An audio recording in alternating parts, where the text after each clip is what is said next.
Hello friends, welcome back to the channel. यहाँ हम discuss कर रहे थे मॉडर्न हिस्ट्री को। मॉडर्न हिस्ट्री में हम यहाँ पे आपसे 3-4 वीडियो ऑलरेडी डिस्कस कर चुके हैं। ये हमारी 5वीं वीडियो है। तो अगर आपने वो वीडियो नहीं देखी है तो सबसे पहले आप उस वीडियो को जा करके देखें, क्योंकि उसे देखे बिना आपको ये वीडियो समझ नहीं आएगी। हमने इससे पहले यहाँ पे देखा था कि 1857 की क्रांति हुई जो कि असफल रही, और उसका मेन कारण क्या था कि यहाँ पे एकता नहीं थी। यहाँ पे लोग समाज और धर्म के नाम पे बिखरे पड़े हुए थे। तो समाज और धर्म पे सुधार करना बहुत ज़्यादा जरूरी हो गया था। तो समाज यहाँ आज हम पढ़ने जा रहे हैं सामाजिक एवं धार्मिक सुधार। जब हम सामाजिक एवं धार्मिक सुधार की बात करते हैं तो सबसे पहला नाम आता है राजा राम मोहन रॉय का। राजा राम मोहन रॉय को राजा की उपाधि अकबर द्वितीय ने दी थी। 1828 में कलकत्ता में ब्रह्म समाज की स्थापना की थी राजा राम मोहन रॉय ने। ये सती प्रथा और मूर्ति पूजा के विरोधी थे, और ये एक ईश्वरवाद में विश्वास रखते थे, अनेक ईश्वरवाद में विश्वास नहीं रखते थे। डेविड हेयर जो कि एक डच थे, उनके साथ मिलकर इन्होंने कलकत्ता में हिंदू कॉलेज की स्थापना की थी। 1829 में इन्हीं के द्वारा सती प्रथा विरोधी कानून लाया गया।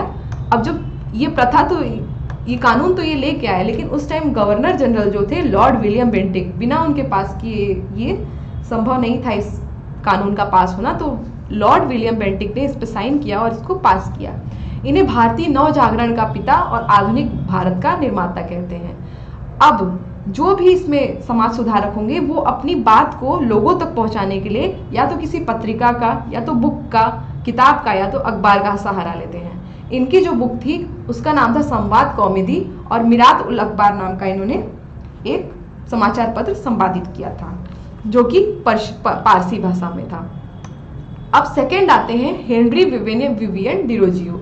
ये एक आंग्ल भारतीय थे। आंग्ल भारतीय का मतलब होता है जिनके माता या पिता में से एक भारतीय हो और एक अंग्रेज हो। 1820 में इन्होंने यंग बंगाल आंदोलन शुरू किया। ये क्वेश्चन एग्जाम में आता है कि यंग बंगाल आंदोलन किसने शुरू किया था। तो यंग बंगाल आंदोलन किसने शुरू किया? हेनरी विवियन डिरोजियो ने। इस यंग बंगाल आंदोलन का लक्ष्य क्या था? इस यंग बंगाल मूवमेंट का आंदोलन का लक्ष्य था नारी शिक्षा एवं वुमेन इक्वलिटी। जैसा कि हमने आपको बताया था कि उस टाइम लोग वुमेन्स की उतनी अच्छी स्थिति नहीं थी, तो इन्होंने नारी शिक्षा और वुमेन इक्वलिटी के लिए काम किया। इसी आंदोलन में इन्होंने विचार की स्वतंत्रता की बात सबसे पहले की थी। विचार की स्वतंत्रता की बात मतलब कोई भी कहीं भी अपनी बात को रख सकता है, अपनी बात को रखने के लिए लोग फ्री हैं, इसकी बात इन्होंने हेनरी विवियन डिरोजियो ने सबसे पहले इसी आंदोलन में की थी। किसमें? यंग बंगाल आंदोलन में। आधुनिक भारत की सभ्यता के पिता इनको कहा जाता है, और आधुनिक भारत के सभ्यता के पिता इनको सुरेंद्रनाथ बनर्जी ने कहा था। तीसरे जो हमारे समाज सुधारक आते हैं वो थे ईश्वर चंद्र विद्यासागर। 1856 में इन्होंने विधवा पुनर्विवाह अधिनियम पास किया, और जिसे पास करने वाले गवर्नर जनरल कौन थे? लॉर्ड कैनिंग थे। अब जैसे ये राजा राम मोहन रॉय विधवा विवाह के लिए काम कर रहे थे, सती प्रथा के लिए काम कर रहे थे, वैसे ही ईश्वर चंद्र विद्यासागर विधवा पुनर्विवाह के लिए काम कर रहे थे। तो ये कौन सा एक्ट लेके आए? विधवा पुनर्विवाह अधिनियम, और इसको पास करने वाले जनरल थे लॉर्ड कैनिंग। जैसे कि आप देख सकते हैं राजा राम मोहन रॉय क्या लेके आए थे? सती प्रथा विरोधी कानून 1829 में, और इसको पास करने वाले गवर्नर जनरल कौन थे? Lord William Bentinck. वहीं ईश्वर चंद्र विद्यासागर 1856 में विधवा पुनर्विवाह अधिनियम लेके आते हैं, और इसको पास करने वाले गवर्नर जनरल लॉर्ड कैनिंग होते हैं। इन्होंने कलकत्ता में लड़कियों के लिए विद्यालय खोले। उस टाइम लड़कियों की शिक्षा पे उतना ध्यान नहीं दिया जाता था, इसलिए जितने भी समाज सुधारक होंगे वो लड़कियों की शिक्षा के लिए भी काम करेंगे। तो इन्होंने कलकत्ता में लड़कियों के लिए विद्यालय खोले थे। इनकी जो अखबार का नाम था सोम प्रकाश था। अब जैसे ये यहाँ पे काम कर रहे थे, बंगाल में काम कर रहे थे, ठीक उसी तरह से 3 हमने आपको प्रेसिडेंसी बताई थी, बंगाल, मद्रास और बॉम्बे। मद्रास प्रेसिडेंसी में वीरेशलिंगम पंतलू और बॉम्बे प्रेसिडेंसी में डी के कर्वे विधवा पुनर्विवाह के लिए कार्य कर रहे थे। ओके, चौथा आता है स्वामी विवेकानंद। मतलब इनके बारे में तो आप जानते होंगे, इनके बारे में तो कुछ कहना ही नहीं है, फिर भी हम आपको यहाँ पे थोड़ी सी इन्फॉर्मेशन इनके बारे में देंगे। इनके बचपन का नाम जो था वो नरेंद्रनाथ दत्त था। 1893 में शिकागो में यूएसए में ये एक विश्व धर्म सम्मेलन में गए थे, और भारत के प्रतिनिधि के रूप में वहाँ भाग लिया था। ये भारत को वहाँ रिप्रेजेंट करने गए थे और भारतीय अध्यात्म का प्रचार किया।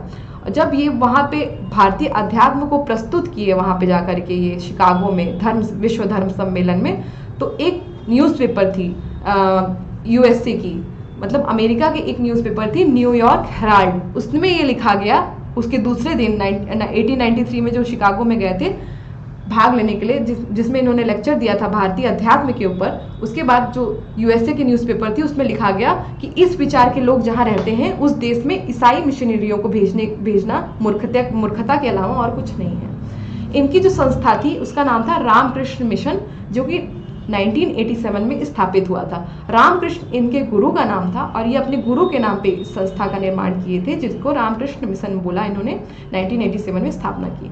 इन्हें भारतीय राष्ट्रीय आंदोलन का आध्यात्मिक पिता कहा जाता है। इन्हें आध्यात्मिक पिता इसलिए कहा जाता है क्योंकि ये भारत को विश्व में एक अध्यात्म का सहारा लेकर के प्रस्तुत करते हैं। भारतीय अध्यात्म को ये पूरे विश्व में फैलाते हैं, तो इसलिए इनको भारतीय राष्ट्रीय आंदोलन का आध्यात्मिक पिता कहा जाता है। 5वें नंबर पे आते हैं सर सैयद अहमद खान।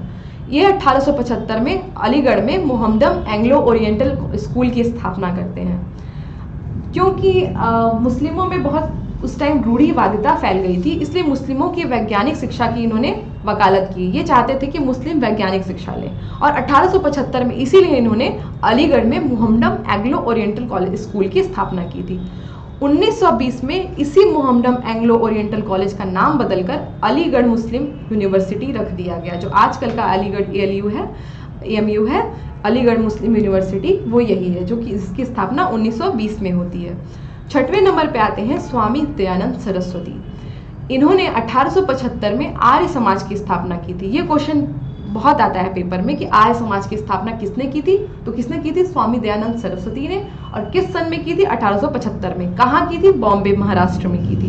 इनका स्लोगन था वेदों की ओर लौटो, और इन्होंने जिस किताब के माध्यम से जनता तक अपनी बात पहुंचाई उसका नाम था सत्यार्थ प्रकाश। स्वराज की अवधारणा सर्वप्रथम किसने दी? तो ये क्वेश्चन भी पेपर में पूछता है कि स्वराज की अवधारणा, जो कि बाद में चल के ये बहुत बड़ा टर्म हो गया था, बहुत बड़ा वर्ड हो गया था स्वराज, इसकी अवधारणा सर्वप्रथम स्वामी दयानंद सरस्वती ने ही दी थी। इनकी विद्यालय श्रृंखला, जो आज हम DAV के नाम से जानते हैं, दयानंद एंग्लो वैदिक जो स्कूल होते हैं, वो इन्हीं के फॉलोअर्स, इन्हीं के शिष्यों ने शुरू की। इनकी विद्यालय श्रृंखला का नाम DAV, दयानंद एंग्लो वैदिक। अब ये सब तो जो हम लोग बात कर रहे थे, ये विधवा पुनर्विवाह, सती प्रथा, ये सब, और लड़कियों के लिए शिक्षा, ये सब पे थी, मतलब सामाजिक बुराइयां जो थी उनको दूर करने के लिए ये सारे सुधारक थे। अब जाति के नाम पे भी कुछ सुधारक आएंगे, जाति व्यवस्था सुधारक उनको हम बोलते हैं। तो इनको हम चलिए पढ़ते हैं। महाराष्ट्र में 3-4 लोगों का नाम आता है, उसमें पहला नाम आता है ज्योतिराव फुले का। उनको ज्योतिबा के नाम से जाना जाता था। उनकी किताब थी जिसके माध्यम से उन्होंने जनता तक अपनी आवाज पहुंचाई थी, उस किताब का नाम गुलामगिरी था, जिसे 1873 में उन्होंने प्रकाशित किया था। और सत्यशोधक समाज, 1873 में सत्यशोधक समाज की स्थापना की थी। तो इनकी बुक का नाम क्या था? गुलामगिरी। और इन्होंने जो संस्था स्थापित की थी वो थी सत्यशोधक समाज। और डेट क्या है? 1873। सन क्या है? 1873 है। ओके।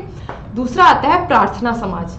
इसके जो फाउंडर थे वो थे महादेव गोविंद रानाडे। इनके साथ और भी लोग थे, लेकिन सबसे मेन जो नाम आता है वो आता है महादेव गोविंद रानाडे। और महाराष्ट्र में ये समाज सुधारकों के प्रणेता थे। तीसरे नंबर पे नाम आता है परमहंस मंडली। ये भी महाराष्ट्र से ही थे और ये जाति व्यवस्था पे काम कर रहे, व्यवस्था सुधार पे काम कर रहे थे। चौथे नंबर पे आता है गोपाल हरि देशमुख। इनको लोक हितवादी की उपाधि दी गई। ये क्वेश्चन पेपर में पूछता है कि लोक हितवादी की उपाधि किसे दी गई, और 3-4 क्वेश्चन आता है, आपके ऑप्शन आते हैं, उसमें गोपाल हरि देशमुख को। इसको एकदम अच्छे से याद कर लीजिए, क्वेश्चन बहुत ज़्यादा इंपॉर्टेंट है कि लोक हितवादी की उपाधि किसे दी गई, तो लोक हितवादी की उपाधि गोपाल हरि देशमुख को दी गई। अब इसी तरह जैसे महाराष्ट्र में ये इन सब के नाम आते हैं, उसी तरह मध्य भारत में सतनामी आंदोलन चल रहा था। उसको चला कौन रहे थे? गुरु घासीदास। जितना मैं आपको यहाँ बता रही हूँ बहुत शॉर्ट में, आपको लगेगा कि ये बहुत कम है, लेकिन ये बहुत सॉलिड जानकारी है। इससे ना आपको ज़्यादा जानना है ना कम जानना है। अगर हाँ आपका कोई बड़ा लेवल का एग्जाम है तो डेफिनेटली आप पढ़िए, लेकिन मीडियम लेवल के लिए बहुत सही है। ओके। फिर आते हैं केरल में श्री नारायण गुरु ने एझावा, जो कि केरल की एक जाति होती है, वो बहुत ज़्यादा उस टाइम विलुप्ति की कगार पे थी, तो उसके उत्थान के लिए इन्होंने कार्य किया। उसके साथ बहुत बुरा लोग ट्रीट कर रहे थे, उसी एझावा जाति के लिए उत्थान के लिए इन्होंने कार्य किया। किसने काम किया? श्री नारायण गुरु ने। उन्होंने एक स्लोगन दिया, one God, one cast and one religion.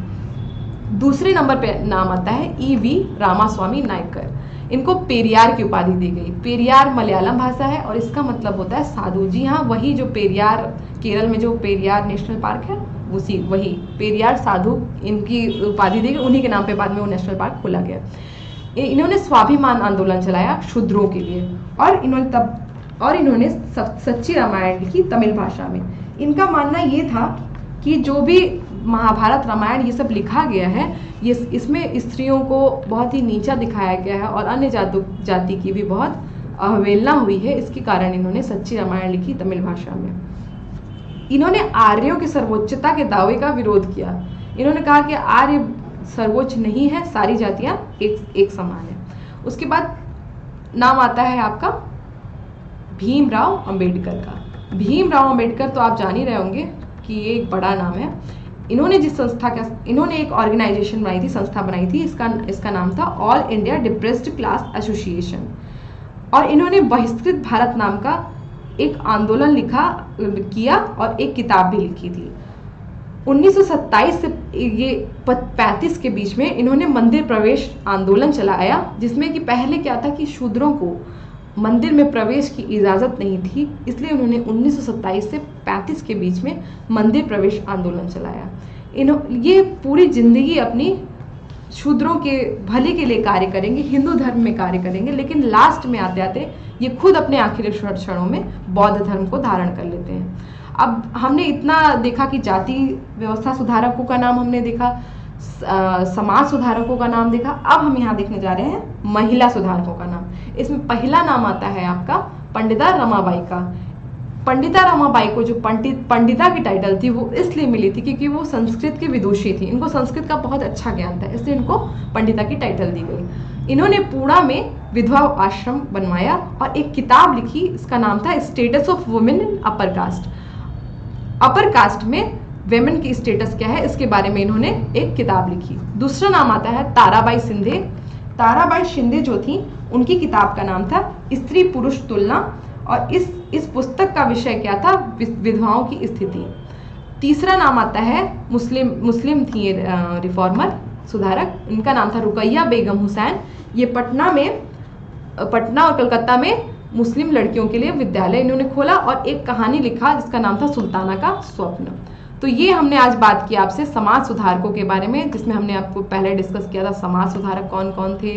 फिर हमने देखा कि जाति सुधारकों के नाम पे किसका किसका नाम आता है। फिर उसमें भी जाति सुधारकों में भी हमने ये देखा कि महाराष्ट्र से कौन था, मध्य भारत से कौन था, केरल से कौन था। उसके बाद हमने यहाँ सबसे लास्ट में देखा महिला सुधारक। ये एकदम आपको मैं टू द पॉइंट नोट्स दे रही हूँ। इससे ना ज़्यादा पढ़ने की आपको ज़रूरत है ना इससे कम। इसमें जो डेट्स लिखे हैं आप उसको एकदम अच्छे से याद करिए, यही आता है कंपटीशन में, और इससे ज़्यादा और कम कुछ नहीं आता है। ये सब बस खाली कहने की बात होती है। Okay, thank you so much. Video पसंद आया हो तो लाइक करें, कमेंट करें और ज़्यादा से ज़्यादा चैनल को शेयर करें। Okay, thank you.